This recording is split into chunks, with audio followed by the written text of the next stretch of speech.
All right, what's going on, people? The Florida Gators have just won the SEC tournament over the Tennessee Volunteers. And Graham, like I said from October, man, I thought Florida was going to win the SEC tournament, and they're going to be the number one overall seed to be the favorite to win the tournament. Like I said. Go Gators! Go Gators!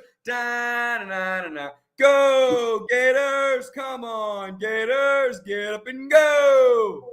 That's right, baby. That's right. SEC champs. It's the best conference in basketball that you have seen in 2 decades, and the Florida Gators just won it. Going away, Dylan Denmark. Dylan Denmark, this is the best college basketball team in the country. Tell me I'm wrong. Tell me I'm wrong, please. I dare you. No, I mean, after what Florida just did, and if they don't get the South region and go to Lexington and play their first and second round and then go to Atlanta to play the second weekend, like, I mean, it's probably not going to happen because they'll find a way to screw it up. But regardless, Florida's guaranteed a 1 seed. Florida should be the guaranteed 1 seed, the number 1 overall seed. It shouldn't be Duke. It shouldn't be Houston. It shouldn't be Auburn. It should be Florida. I mean, and Florida's proven it the last 2 weeks what they've done. Going on the road to beat Alabama the way they did. Winning today and beating Tennessee. Tennessee, the only time they made it a close game was when they made it a 5-point game with about I wrote it down somewhere. It was I want to say it was about 8 minutes left in the game.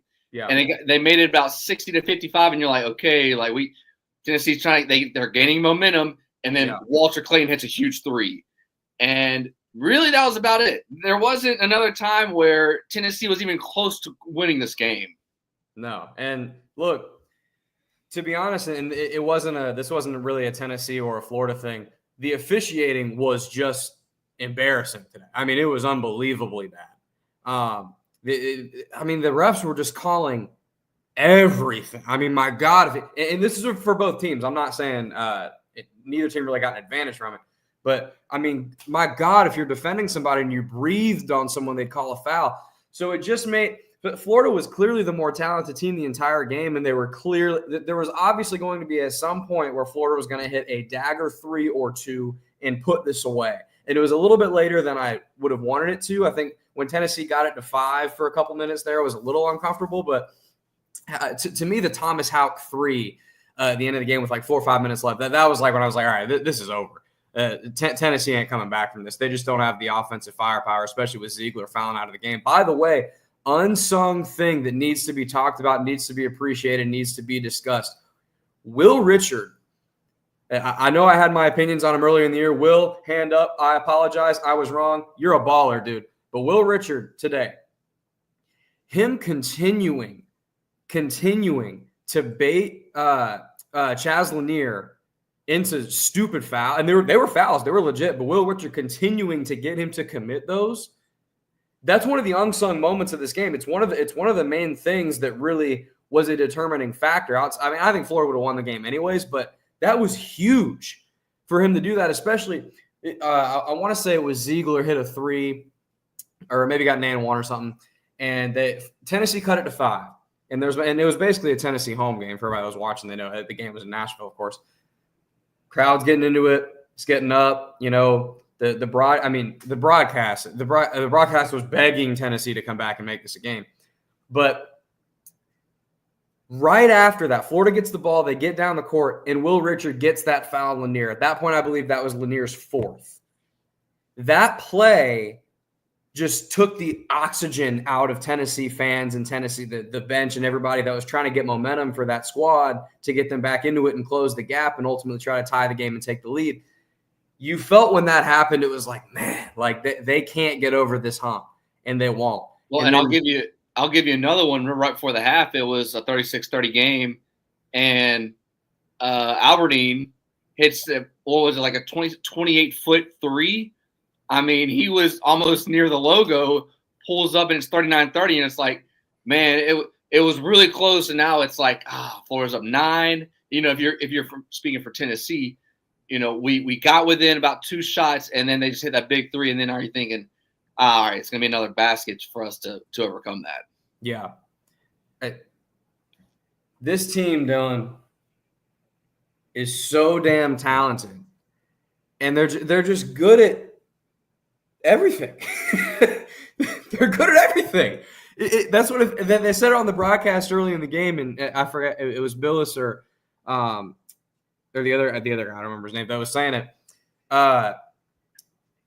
There's no weakness. There's no one thing where you're like, okay, that's going to bite them, on an off day or whatever. They're good at everything. I don't know how else to say it. But they just are. The 3 things that we all have known that Florida's had issues with is 1, having a slow start. Didn't happen. 2, the free throws weren't an issue. They were like 100% through like most of the first half. I know like they were 6 for 6. And I forget what the total ended up being. I'll check that here in a second. And then the turnovers. That was a big issue against Missouri a couple days ago. Florida had 2 turnovers in the first half. Yeah. So everything that was even a question, it really wasn't even that big of an issue, Florida cleaned up in this game, and you could tell. Yeah. I agree, and I think that's happened multiple times this year, right? Look, Dylan, there's a reason that this team has not lost back-to-back games all year. They've not had a losing streak all year. There's a reason. That's wild. It's because the only time they get is when they haven't been totally focused. Focus hasn't been all the way there. Or, you think back to the Kentucky game, like Kobe Bryant in that game just couldn't miss. And then the Tennessee game in Knoxville was probably the worst game of the year they played. But maybe the Georgia game. But either way, what I love so much about this staff and what's so refreshing about them is you never feel like history repeats itself with this team in terms of the mistakes, right? It genuinely feels like the things they do poorly, the things that are issues, the things that are concerns, they come back the next time and they fix it. And you see that not just game to game, you see that in game. In game, Todd Golden is one of the best coaches in America at making adjustments on what's happening on the fly. And even you see it, Dylan, you see it possession to possession. Well, one of my favorite things this team does, it's arguably my favorite trademark of them. I don't know if there's a better team in the country at, say like today, say it was it's Tennessee. I think more back to yesterday. Like yesterday, somebody for Bama, I don't remember which player, but somebody got a big dunk on Florida. Like a huge dunk. They're trying to get momentum back, and they're trying to crawl back in the game. Maybe it was against Missouri. All the games are kind of blending together right now. But it was this weekend. Gets a big dunk, momentum kind of coming. Immediately, Florida's down the floor in 4 seconds, and Thomas Houck is flushing down an alley-oop. Like, they do not let teams come up for air. Like, if you get a 3 against Florida, if you get a dunk, if you score against the Gators, you better not celebrate for half a second, or they're going to be scoring on the other end. And they're going to get up the floor, they're going to push it, and they're going to do it with confidence. And they're going to come back and get in your face defensively again. They don't care if they just got scored on. They're coming back again and again and again. This team does not quit. And they got edge. They talk a little mess.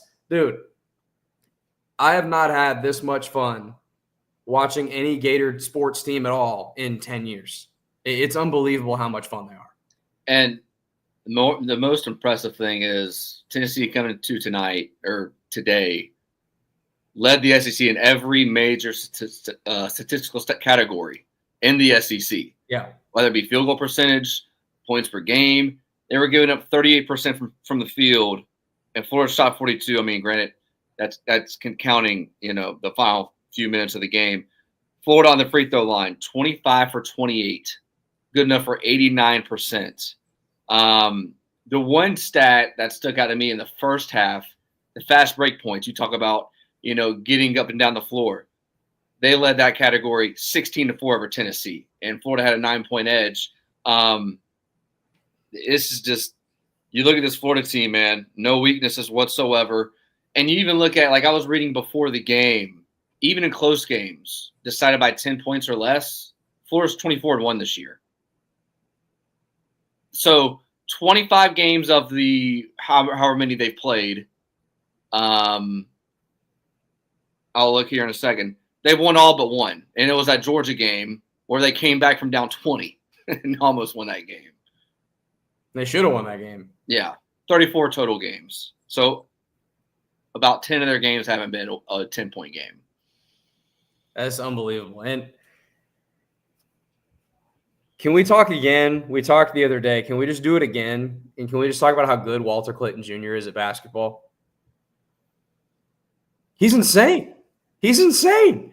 And he is such a good. I think he's better actually than Scotty Wilbekin, but he reminds me of Scotty Wilbekin in this way. I remember in that 2014 team that made the Final Four, something that Scotty Wilbekin was so good at, maybe above all other things that he really excelled. Like, he was a great player. He's one of the best Gators ever.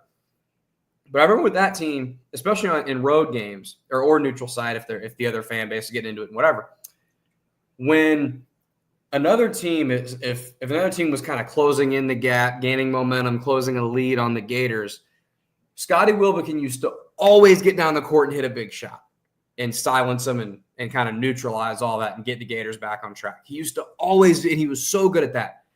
Walter Clayton's even better at it.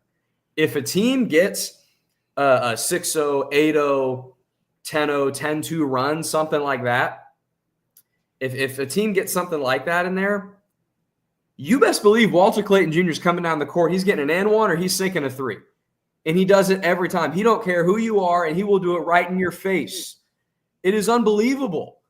And he's just so damn smooth, and he makes basketball look so easy. He's just side to side and fluid, and I'm passing here, and I'm shooting here, and I'm getting like it's insane.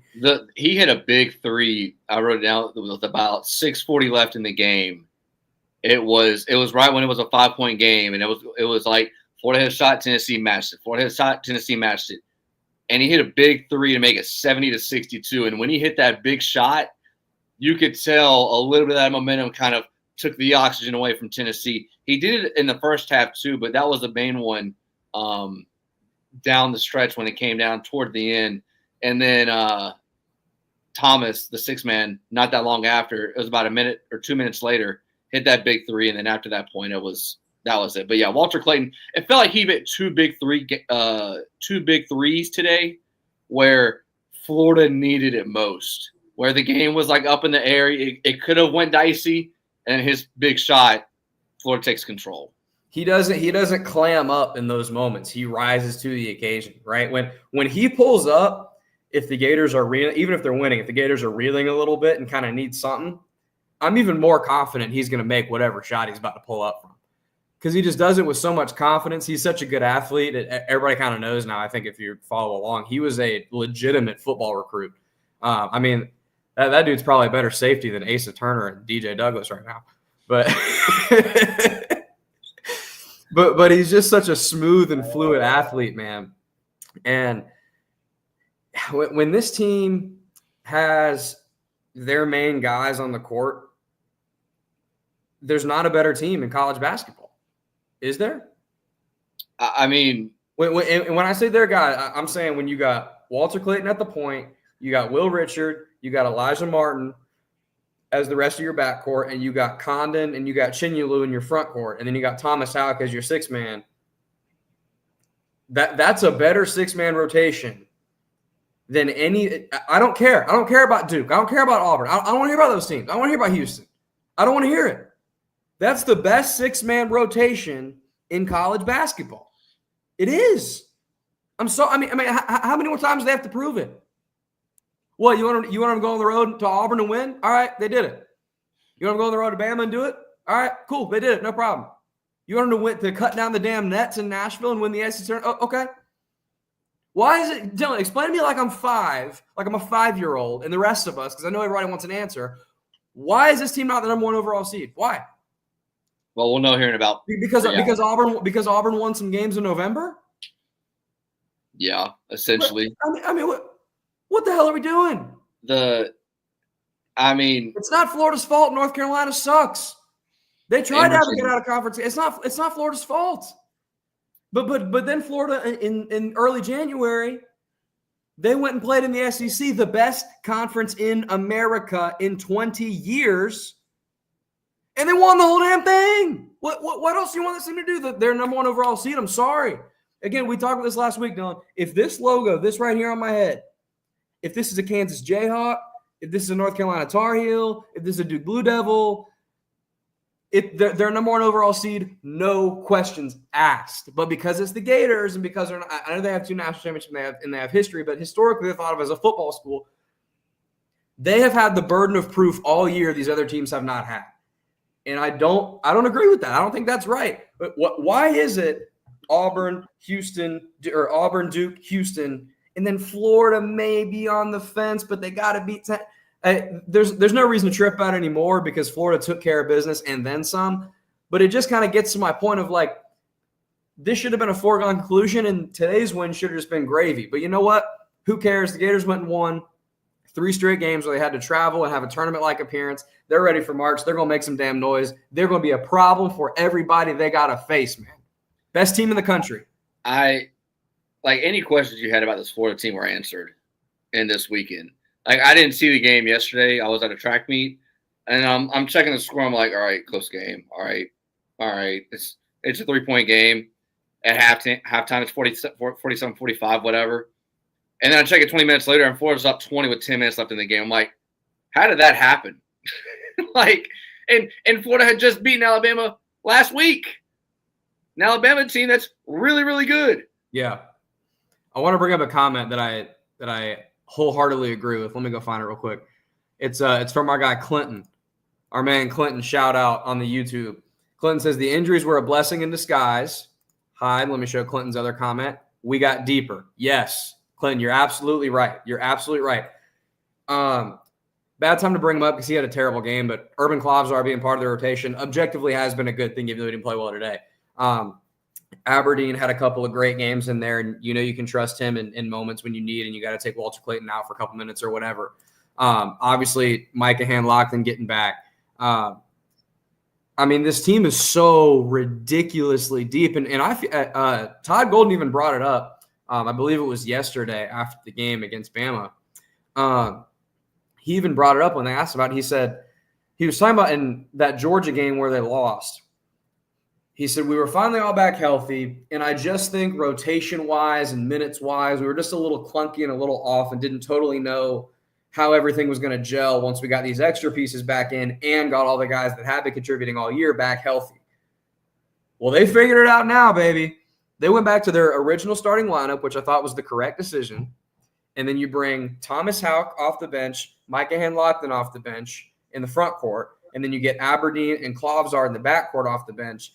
And everybody now, it's a very clearly defined role that everybody knows what they're going to do, and everyone knows kind of what they can expect each game in terms of their substitutions and whatnot, barring foul trouble and all that, of course. Now everybody knows exactly what they're doing, and this team looks damn unbeatable. Yeah, I'm trying to find – I think they're still celebrating at the court because I'm trying to find Todd Golden if he said any comments at the postgame presser. I don't think he's made it to the podium yet. But, I think was the selection show tonight at 7, I believe? 7 or 6. 7 or 6. I don't These totally are things remember. we should know before we go on. Yeah, it's all good. Regardless. If Florida's not – I think it starts at 6. I'm pretty sure. Okay. If Florida's not number 1 overall seed, like I just saw Matt Hayes – but they won't be. That's what I'm telling you. Florida will not. They're not going to be. He goes, if Florida's not, I got it right here. If the Gators are the number 1 overall seed in the tournament, the committee will have watched the process as poorly as the college football committee. Football's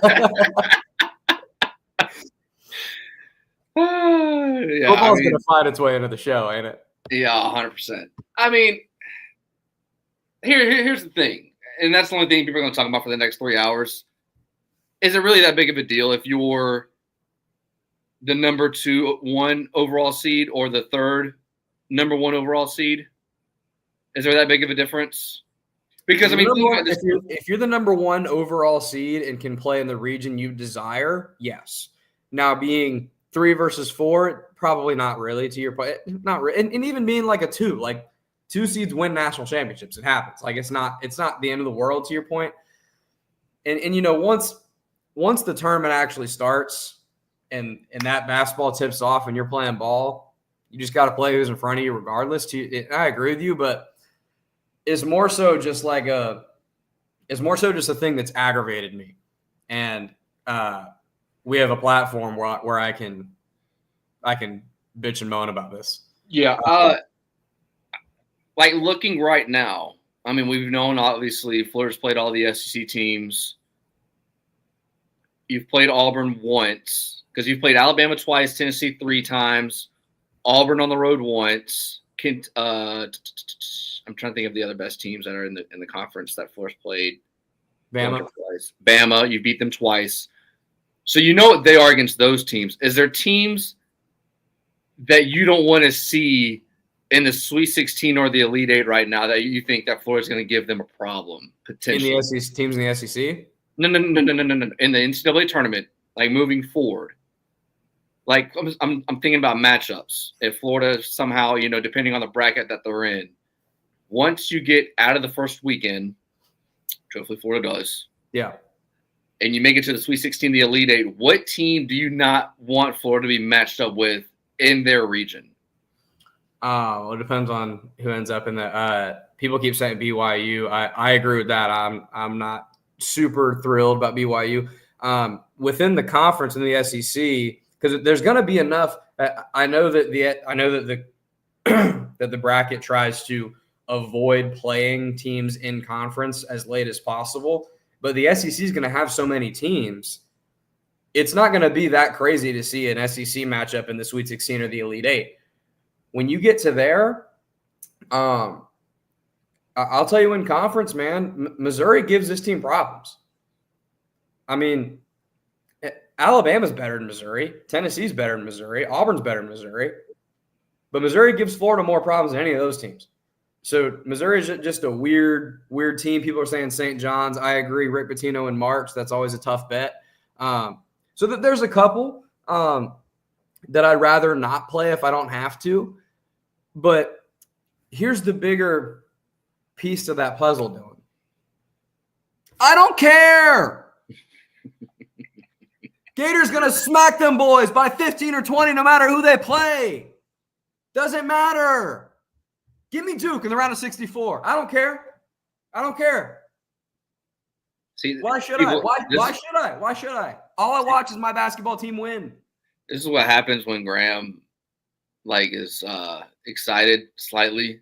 That's right. He'll just go completely off the pendulum. That's right. And then he'll just start saying stuff. I'm not off a pendulum, no. I'm off no pendulum right now. I'm just telling you what my eyeballs have watched. And what my eyeballs have watched is Todd Golden's Florida Gators ruin teams. They ruin them. I don't care. We're a bad matchup for everybody out there. I don't care about a matchup. Whoever we play, put them on the court. We're going to kick their ass. That's all I care about. Jesse says, all we know is belt to ass. That's right, Jesse. That's all we know. Belt to ass. Exactly. See, Jesse gets what I'm trying to say here. Yes, sir. I know we're going to Vegas next week for your bachelor party. That's right. Is there any chance that you're going to go to Atlanta for a game if they make it to if they're in that region? I might have to slide. I mean, I didn't go to a single game this year, and man, I really want to see this team. I think the last basketball game I went to was when they played Baylor right before COVID hit. Baylor was the #1 team in the country. They came to Gainesville, and Florida was the favorite, and Baylor ended up winning that game. I remember that game. They had the orange T-shirts on the chairs. That part I did not remember. Yeah, I remember that game. Chris Chiozza was on that team. He was like the point guard, right? Yeah. No, this was 2020. Okay, so it was Andrew Nimhard. Yeah. Because I did that SEC Big 12 thing multiple years in a row. So. Yeah, the anyway. great basketball team that knew how to take the air out of the ball every possession. Yeah. I mean, God bless. Oh, what a time to be alive. I've gotten to see this team in person 3 times, and they were progressively better each time. Well, the second game I went to was when they murdered Tennessee in Gainesville, so maybe not, but the first game, I went to the first game that was at ViStar in Jacksonville, the first game they play USF. And they didn't shoot very well in that game, just needed to gel a little bit as a team. So they won the game, but a little rusty. And that Tennessee game was glorious, just absolutely murdered them by 30 in Gainesville. I mean, Tennessee is still shooting bricks from that game in Gainesville. They're still missing shots. And then the Oklahoma game recently when they killed them. And that's what I'm saying. Like I was thinking about this the other day. Oklahoma and I know Kentucky's got some injuries, so this may not be totally fair, but like Oklahoma and Kentucky played the other day, right? Oklahoma took them all the way to the brink and like arguably should have won the game. And I'm like, man, Florida embarrassed this team a couple weeks ago. Like Florida is making good teams look average and average teams look horrendous. And it's just that they have an answer for everything. They're deep everywhere. They can win in every way. It's so funny, because everybody knows by now how well Florida matches up with Bama. I mean, Nate Oates can't beat him. Nate Oates cannot beat Todd Golden. And the reason is because Nate Oates and his squad, they like to beat you by making every game a track meet and scoring 100 points, and they run up and down the floor. Bama is good, and they're fast. I tweeted this yesterday. Bama is good and fast. Florida is better and faster. Yeah, here's a good comment. Bama's number 1 team in the offensive team. Florida's beat them twice. Tennessee's number 1 team defensively. Florida's beat them 2 out of 3 times. Well, and the 2 wins they beat them were very convincing. Correct. And keep that up real quick. To Roland's point, and this is exactly what I'm saying, and I'm glad you brought that up, Dylan. Like, Bama, the number 1 offensive team. Florida, the 2 times they played them, have played a better offensive game. They've beaten them at their own game. And then Tennessee, who plays the exact opposite way with tough defense and making it a rock fight, and Tennessee and Rick Barnes just like to make it the grossest game you've ever seen. Florida says, all right, we'll be bigger, we'll be tougher, we'll be more physical. You want to punch us in the face, we'll punch you back harder. That's all they do. Johnny says, Florida's defense in the paint is criminally underrated. Underrated to some people that ain't watching, but the people who watch the games, I'll tell you this, though, to your point, Johnny, like, everybody talks about Micah Hanlogton's rebounding. His rim protection is unbelievable when he's in the game. Today's a bad example because those refs were calling everything for both teams. But normally, Hanlogton's ability to rim protect without fouling is really, really, really, really, really valuable. And then Chinyelu is a great defender as well. So just the ability to do anything and everything is what makes me think that this team ain't going to lose for some time here. All right, here's for the people. I want to get to the location sites for the tournament, and then we'll get back into the comment section in a second. All right, here are the sites for the first and second round. There's a lot of them. None of them near the state of Florida. It's Dayton, Ohio, Lexington, Kentucky, Providence, Rhode Island, Seattle, Wichita, Kansas, Cleveland, Denver, Milwaukee, Raleigh, Newark. Sorry. And that's it. The last one's Raleigh. So the only 2 that are close to here, if Florida, gets the pick of the litter, you would rather play in Raleigh, North Carolina, or Lexington, Kentucky. Those would be one of the 2 sites that you would rather play at. Everything else is nowhere near here. If you're interested in going next weekend to one of the places. And then when you get to the regional, the 4 regions are going to be in Newark, New Jersey, San Francisco, Atlanta, and Indy. So that would be your Sweet 16 Elite 8. And then the Final 4 in the national title is going to be in San Antonio. So really, you would love to play in Lexington first weekend, second weekend Atlanta, and then San Antonio that last weekend. playing into Monday. Dylan, here's the problem about everything you just went through. You like to look at this with a logistical approach, have the reason for the fans if they want to go. Because, I mean, somebody was saying in the chat earlier, is Atlanta a possibility? So, yes, it is, but it was Zach. And we'll obviously know a lot more once the Selection Sunday show starts and we see. But Dylan, here's the thing. I know when the football schedule comes out, you're a big schedule guy. You're huge. You're huge. Okay, they're coming off of this game and they got to be on the road against this team or they got to bye. And you love that type of stuff. And then you're looking at you're doing your thing right now. You're being smart. You're doing your homework. This is good journalism.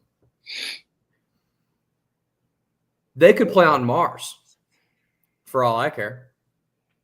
Go to the damn game and watch the damn Gators. They're gonna win. I want to go to Atlanta and see them play in 2 weeks. Because I ain't going to. No. I mean, 6 hours. That's too many PTO days. Yeah. Yeah. No. So Atlanta would be Sweet 16 Elite 8? Yeah. All right, how about this? They go to the Sweet 16 Elite 8, we're going. I can't go to the Sweet 16. I got work. But I'll go to the Elite 8 on that weekend. Denmark and Marsh live from ATL, ho. We'll be at Magic City with strippers behind us. Oh God. Chicken wings. No. Why not? Whenever Florida plays, let them do that so they can get in trouble. Okay. I was talking about the after party. Okay. No, seriously, the first round though, whoever Florida ends up playing, they're obviously going to be heavy favorites in the first and second round, right? In those games, who are there any particular? I was thinking about this as the game was kind of winding down, and we knew Florida was going to win. You know, obviously, knock on wood, grab your horseshoes, do whatever you got to do. Like, obviously, barring no upsets or anything like that. Who are the guys in those two games, Dylan, that you would like to see get a little bit of a groove and get going a little bit heading into the Sweet 16 Elite 8? Who are some of the guys that, you know, we obviously know Walter Clayton Jr. We know he's going to handle business. We know that.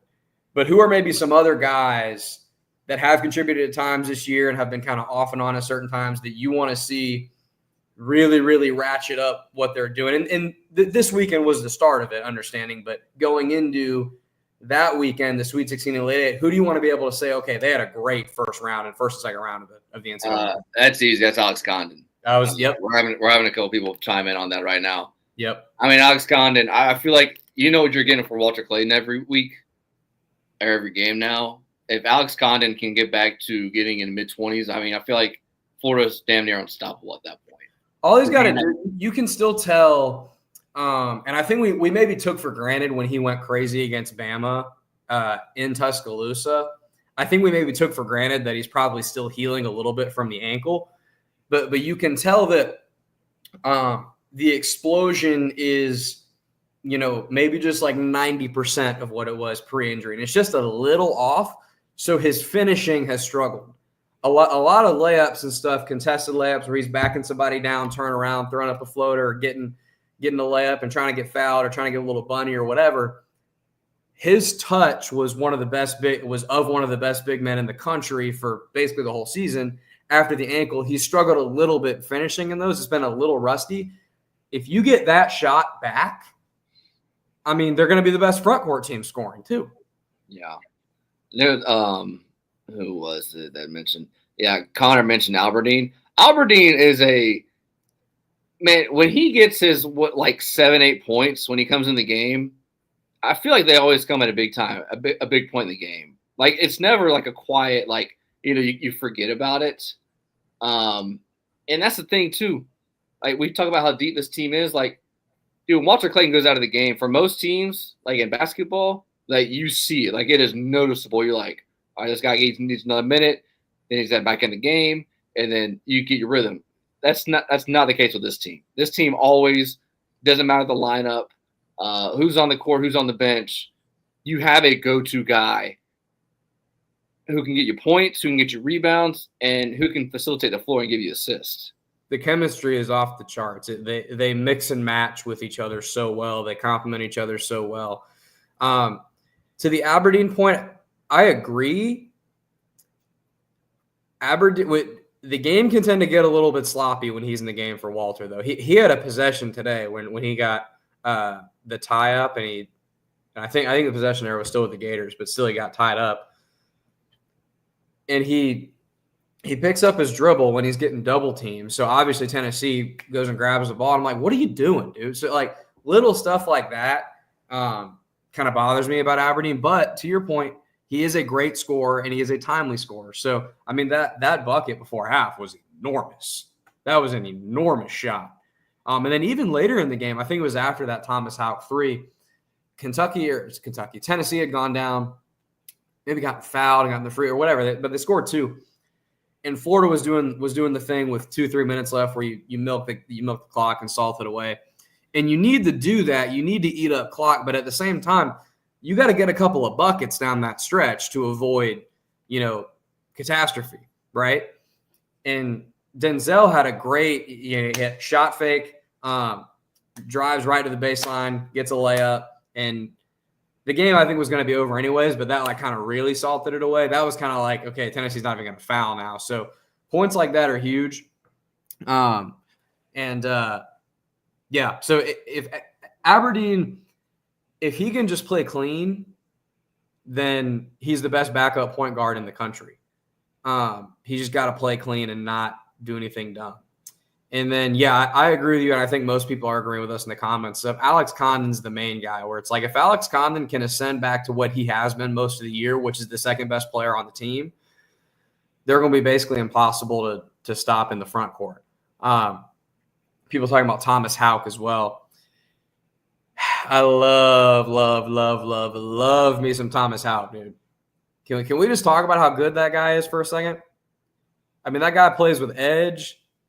That guy takes no BS from anybody, and he's one of those guys when I was talking about earlier where, like, if a team scores on Florida, they're coming right back and scoring on you immediately, and they're not going to let you breathe. He's one of those main guys. It feels like every single time the other team scores, Thomas Houck is in scoring position, like, before the camera even pans over to him. And there's just something about him and his rebounding, his physicality. It's just I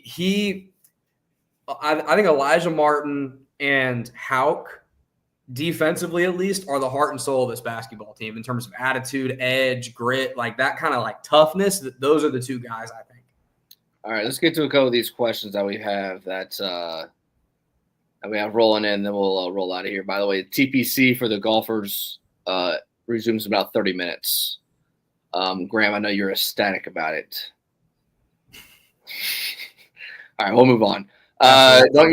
Don't you think the committee, this is from John, don't you think the committee has to see what we did in the tournament, body of work? Auburn was running on fumes. Yeah, Auburn was running on fumes, but when they already had locked up that 1 seed for the SEC tournament, they kind of felt like they didn't really have to play for anything else. Not making an excuse for them, but yeah, I mean, we talked about that, earlier. I don't know how you can match up anybody's resume, quote unquote, to Florida's and say that they are better than Florida as of late. I personally don't either. Again, I think logos are going to matter. And first, it's weird because Auburn's not a basketball logo, but I think people, with Janai Broom coming back, and he's been in college since, 1984. That just like the media and stuff is kind of falling in love with them. Well, and Bruce Pearl, because Bruce Pearl's been that's true. That's a figure for You're right. That's a good point. A while. I do agree with that. And I like Bruce, but I don't really have. This is not like an anti-Auburn thing. It's just it's been kind of weird to me that it's kind of felt like all year, media and AP voters and everybody has just been completely unwilling to even consider moving them off of that one spot, even after a decent amount of losses here recently. And I think that needs to be talked about a little more. But like Duke Duke is going to get a 1, and they won the ACC. They deserve a 1 seed, but they're going to get a higher 1 seed than Florida, and I don't think they should necessarily, is my point. The ACC is terrible. The ACC is awful. I mean, I like this. I'm assuming this is true. Florida's averaged 90-plus in their last 5 games in the toughest 5-game stretch of any schedule in the country. I buy that because they put up over 100 against Bama yesterday. So that seems right. Let's see.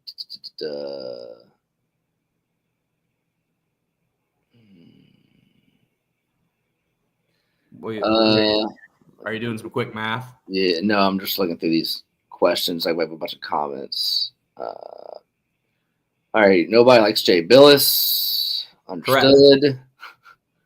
That is right. Nobody does like Jay Billis. Brandon.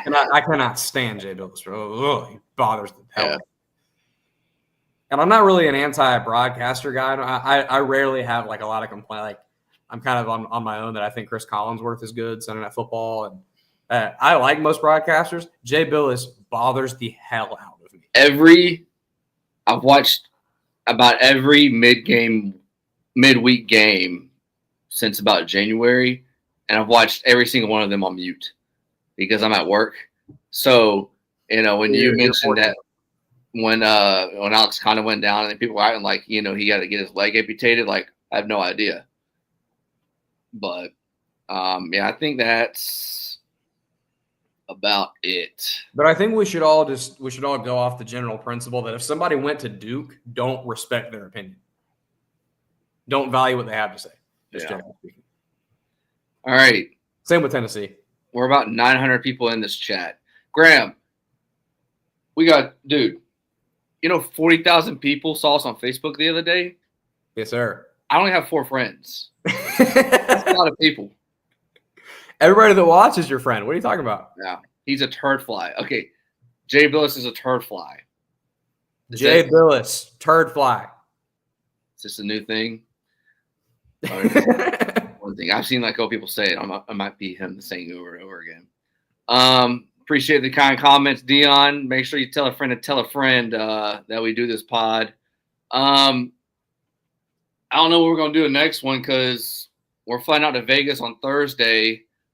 I'm coming back on Sunday. Graham's flying back on Monday. Why don't we ask the chat? Chat, after the first round, when Dylan and me are in Las Vegas, do you want us to do a show, yes or no? And if we get yeses, we'll do it. If not, then we ain't going to worry about it. But we'll try our best. Clinton says don't die. We'll do our best to survive. Yeah. The only thing that's going to send me over the edge is the Florida Gators, man. If I'm in Las Vegas in the round of 64 and 32 and Thomas Houck is dunking on people's dome, it's not going to be safe for your boy. Your boy's going to be saying things, doing things, drinking things. It's going to be all over the place, baby. Like all I need is about 2 White Claws and I'll have a sugar high. And, Graham, on the other hand, he's going to need about Dylan is hanging with 1 drink and side conversation in the back guy. And if the Gators hit a big shot, he'll be like, yeah. I'll be in the middle and be like, we're losing. When you have that one friend that jumps on top of a person, shakes the piss out of their shoulders to bare minimum almost give someone a concussion.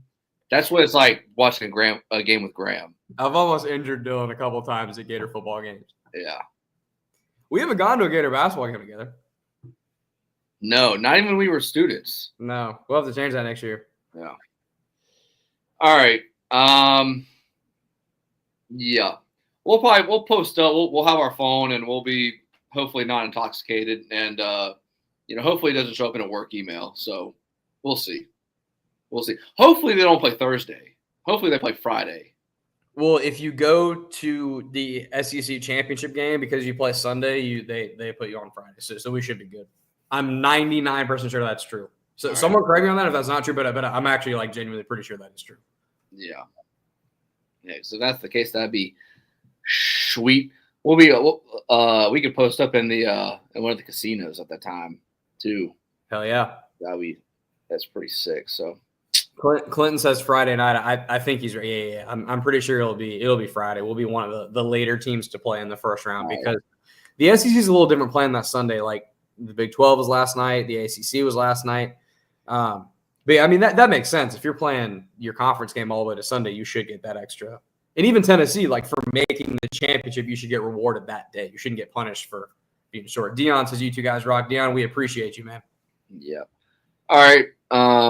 Everybody listening, everybody watching, everybody engaging, we appreciate you. Thank you guys for tuning in. Dylan and I love bringing you the show. We're going to continue to do it. I told you guys, I promised you guys during football season, I said I'm going to make Dylan Denmark watch basketball. And lo and behold, this brother is invested. He's talking about Denzel Aberdeen minutes. Yep. He's talking about getting Alex Condon's ankle back healthy. Well, I told you before the year, one seed, win the tournament, and be number one seed in the tournament. I told you that. So that's right. I told myself. I just didn't tell y'all. You know. So, all right. We'll talk to y'all some point next week. Peace. Yes, sir.